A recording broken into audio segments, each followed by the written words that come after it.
YouTube? Heir of Carthage here. I'm gonna bring you some more Shogun 2 Total War commentary. I don't know if some of you saw the match. I'm not really gonna say like where to find it or anything, but because I don't want to give these guys any more notice than I've already given them, which I guess was my mistake in the first place.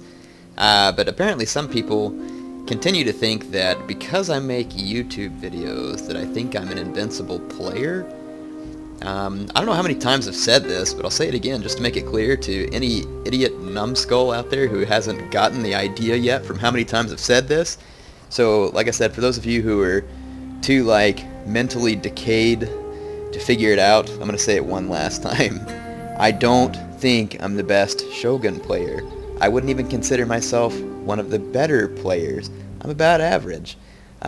For all of those of you who think I'm amazing, that's great. You're free to think so. For those of you who don't, that's fine also. If you look at the win percentage, I've told you time and time again, I win about 70% of my games. That's pretty respectable, and those are match-made games. So for people who think that I'm trying to act awesome, even though I've repeatedly said that I'm not, I play whatever matchmaking gives me. So I'm not setting up matches and trying to get people of lower rank to join. Whatever matchmaking gives me is what I play. And to be honest, the vast majority of my games are against other 10 stars. So I'm sick of the whole thing on YouTube where people think that because you're a commentator, you think you're invincible, and you have these random chuckleheads out there who, when they beat you, it's like, oh, look, we beat you, you're no good, oh, and it's like, yeah, I don't really care. So, yeah, anyway, I've said that for the last time, so I'm not really going to go through that anymore. Anyway, here's the game that I'm playing against George Jr. This is on the Slumbering Settlement. And again, for the chuckleheads out there, he's a 10-star, so I'm not playing someone of lower rank. This is a match-made game, so I took whatever matchmaking gives me. So if you think that I'm getting newbie opponents, then take it up with Creative Assembly. Yeah, anyway, I kind of got annoyed at these chucklehead brothers, especially since I was nice and played the mask with them the other day and wanted to let them bring their own guys in, and then they start acting like a bunch of crotchheads afterwards. It's people like that that really drive a lot of people away from YouTube and Total War, and I hope that I have the opposite effect as far as getting people to play these games. I just don't understand why people get so insanely competitive over a video game. You know what? I like video games, and I like to win. But you know what's important to me in real life? I have a good education, I have a good place to live, I have a job, and I'm successful at it. And so I could really give a crap less about how computer games go for me. And yeah, I play them a lot because it's my hobby, but it's not my life. So in any case, I think I've given enough time to the bird brains whom I'm addressing there, and I think they know who they are. And like I said, I don't really want to say much more about it because I don't want you all to give them the time of day, because I think I already did a poor enough job of doing that. Here's my army. I got 3 Bow Ashigaru up front. None of them are veterans. In the second line, I do have some veteran sword units, 2 pretty good katana veterans and a couple of good lone sword veterans. Here's Patchy, and then he's flanked by 2 unupgraded katana cavalry. I say unupgraded, non-veteran. Over here I got Patchy's rifles, leading up a contingent of 2 Yari Samurai, both of which are non-veteran, and then 4 non-veteran Yari cavalry, so that's making up my flanking force on the left. Let's take a look at my opponent's army. I'm going to put it in slow motion just for a second because I want you to catch all this. He's got a couple of really highly upgraded, well, I thought they were both Yari Samurai. One of them's Yari Samurai and the other one's Naginata. He's going to be using those for anti-cavalry maneuvers. Very good choice. He's got 3 Bow Warrior Monks up front with 4 chevrons each. So some pretty good skirmishing contingent there. And then he's got some really well upgraded Katana Samurai. And this is on a smaller unit setting because I guess in matchmaking when someone's computer can't quite run it on the biggest settings, it'll go down to the next setting. So this is the medium settings. So that's why it says 80 per unit instead of the regular 120. So yeah, he's got some very nicely upgraded Katana units there. And then he's also got a really well upgraded Matchlock Warrior Monk unit, so very dangerous unit there as well. And another Nodachi Samurai behind them with 8 chevrons. So he's got some really tough infantry and some really good skirmishing troops. Where he skimped a little bit was on his, well, I say he skimped, not really. This Great Guard right here has got 9 chevrons, and then he's got another Great Guard. So his cavalry contingent's also pretty powerful. They're just low in number. So my opponent has fewer numbers than me, but his troops are extremely qualitatively superior. You can see that he's going to shoot some fire arrows off first and begin the skirmishing. If I stayed in this skirmish for too long, my bows would get absolutely wasted. But, you know, I'm okay to go ahead and skirmish with them a little, and the whole point of this army is that I've brought this this flank out here to be more mobile. I'm going to put this back in regular speed so you can see what's going on. So I really have the mobility advantage on my opponent because I have more cavalry units, but my units aren't the best quality, so I have to be careful of that. But you can see here that he can try and defend with spears, but it's going to give me the opportunity to push his men back and forth to try and gain a little bit of advantage in this missile fight. And then also I can threaten his flank with my cavalry, and then I actually exposed a hidden unit he has out here, which is a very well upgraded Yari cavalry. It has 9 chevrons as well, but I have 4 units of Yari cavalry out here, and even with all those chevrons, I should be able to surround it. Now, I saw it initially and was worried that it would charge, so that's why I put a unit of spears between me and it, and then I decided to go ahead and pull the surrounding maneuver. I didn't want this unit to get away, since my opponent is tactically retreating in the main section here. And I captured the key building there, which is a workshop, which gives me more armor. So here you can see that I am surrounding and catching his unit in the woods. He did try and run it away, which is probably the smartest move, just because he wanted to save it, but it was kind of too late for that. And I'm going to be able to pull off a complete encirclement on this Yari Cav unit. And so I'll be able to kill it with relatively few losses, which is a benefit for me because that was a very veteran-upped unit, very expensive. Here he means to charge me with his Great Guard unit, but I quickly ran my Yari Samurai back into a protective stance and then clicked an attack order on my Apache's rifles. And as he's running away, I'm going to end up getting 10 kills there. So there's a reason why I used the Yari Samurai here, and it's because of their speed. And you can see how handy their speed came in there, because had I been using a Yari Ashigaru unit, he would have gotten away with that attack. So that's why I chose the Yari Samurai. So my opponent retreated, which is probably a good move because he didn't want to have to deal with my army right here on the front of him and the big flanking force. He's probably going to try and isolate one or the other, which it looks like that's what he's doing right here because I have this flank a little bit exposed.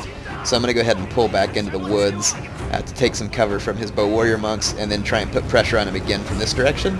And I see that my opponent has chosen to stay right out here in the open ground. I think he probably, seeing all my cavalry, should have hidden in the trees, because if he hides in the trees, it slows down your cavalry and makes them less effective in combat. Just a tip for those of you who may not know that yet in Shogun 2. If you're facing a lot of cavs, sometimes it's good to get your infantry into the trees. So just for your knowledge.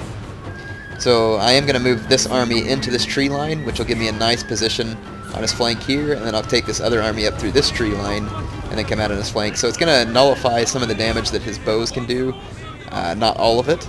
But it'll definitely help turn the skirmishing fight more into my favor of what would otherwise be pretty toppled in my opponent's favor. Now here he gets a little bit hasty, I think, but you know, it's not a bad plan really.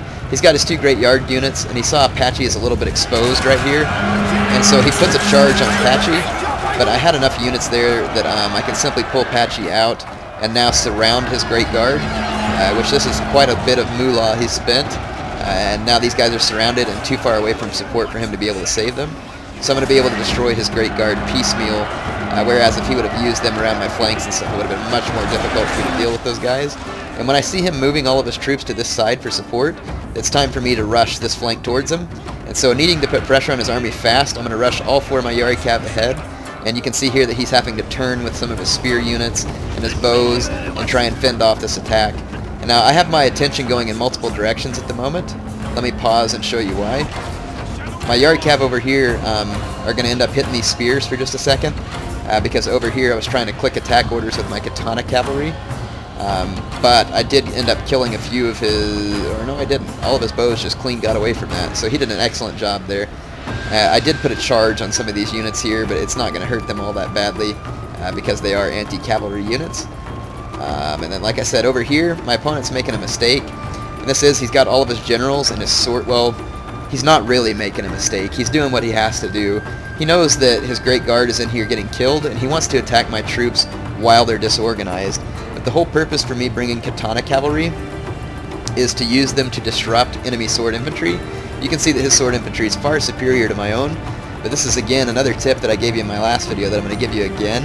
Katana cavalry is superior, even unupgraded, to sword units like this. An unupgraded unit of Katana cavalry will ruin a sword unit with this many chevrons. And so that's why I bring them. It adds that versatility to my army where I don't have to depend solely on infantry, and I can disrupt and have more mobility. And so that's why I only brought 4 units of swords and then 2 katana cavalry, which ends up being about the same as bringing 6 units of swords. Just 2 of them are mobile, and you can see that my opponent has brought all of his swords on foot. So that's really the big difference. I'm still bringing pretty much the same number of swords, it's just some of mine are mounted and gives me a little more versatility. So let's go ahead and push play again. I want to get this part in slow motion. Here you can see my fruitless charge against some of his naginata and spear units. I get a few kills, but probably lost more men than necessary. And I believe, yes, no, I believe I clicked the attack order with my katana cav. I have my bows standing up front. I don't really care if they get killed at this point. They're not really a key part of the battle. Let's see when I finally get it. I'm pretty sure I'm about to click an attack order with my katana cav. Our men are running from the battlefield! Shameful! No, actually I forgot. Yeah, I didn't click the attack order with my katana cav. I simply clicked my sword units to go forward and to meet his own sword units, but I know that in an extended fight, I will lose that because, like I said, his sword units are better. So here you can see the clash of our different sword units. It's my katana cavalry that I'm now pulling out of the fight, and I'm going to try and wrap it around the back of his army. My other katana cav unit, is doing the same. My Yari Cav, like I said, I used it to disrupt and distract his bows, and he's got spears to defend, but that's why I bring this infantry component that I have with my cavalry. I can defend my cavalry with these spears, and also the matchlock helps to ward off cavalry and infantry attacks. And so see, now my opponent is even more split up on his attention and what he can focus on. So his spear units here are going to have to keep my infantry units away, and that frees up my Yari cavalry to then make their way back to his bows or his infantry. And in this case I'm going to choose his infantry because his infantry is clearly winning the fight up here. Apache is now in stand and fight, but like I said, his infantry is still clearly winning that fight. Alright, so right over here you can see my spears clashing with his own. And then check this out, I nicely maneuver my Yari Cav between his spear line and his enemy and his back lines. So here I'm going to get off a massive hammer and anvil strike with 4 units of Yari Cav against the back of his troops, which are fully engaged with my own. And he has this matchlock unit over here, which was starting to give supporting fire, and had I not come and made this hammer and anvil strike, my men probably wouldn't have lasted much longer. So this was kind of a pivotal moment in the battle, and that's why I like having this mobility. My army is not unbeatable by any means. It's just that, like I said, I enjoy having the mobility because it gives me a little more freedom to make my opponent react rather than him being able to act. And I tend to do better when I'm the one acting rather than reacting. So that's why I don't like battles where I have to react to what my opponent's doing. So you can see his infantry is now all wavering. Back here I'm chewing through his defensive forces, and I've engaged some of his bow units with my other Yari Samurai unit. Again, I love these Yari Samurai. They're quick. They get around the battlefield quick. He has his own Yari Samurai here, though, so eventually I would lose that fight. You can see my Apache's rifles helped blast away this enemy Yari Ashigaru unit, I think, that was out here. No, Naginata Samurai. That's right. So I ended up beating that Naginata Samurai unit that had a lot more upgrades, but that's just because I had the supporting fire of this matchlock. Yeah, check it out. So my opponent's infantry just collapsed, and it's kind of like all of his men are just trapped here now in between all my men, getting absolutely chewed up. And I hit his matchlock units over here, yes, with my katana cav and his general. So it was really a good battle, I thought. Props to my opponent. He brought a tough army here, and had it not been for the fact that I had that mobility, then I probably would have lost this because his skirmishing component was just too powerful. And that mobility allowed me to kind of split his attention and keep him on the run, which took away some of the power of that skirmishing contingent. So you should always try and do things like that when you're fighting in a battle. Now, I made mistakes in this battle. I don't play any battle perfect.